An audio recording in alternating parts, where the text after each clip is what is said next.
Ensure the battery switch is in the on position. Turn the ignition to the on position.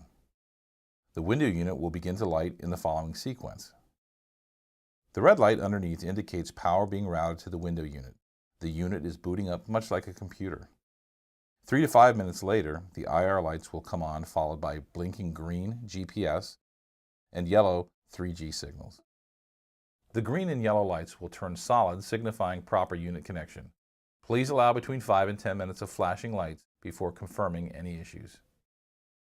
To test the connection or push a 30-second video to the site, press the middle button on the window unit. A red light will flash indicating the triggered event. Please note, the unit will remain on and begin its shutdown cycle after the ignition is turned to the off position. During this time, the window unit cameras will continue to record as it sends any necessary data to the website and powers down properly. This can take between 30 and 45 minutes.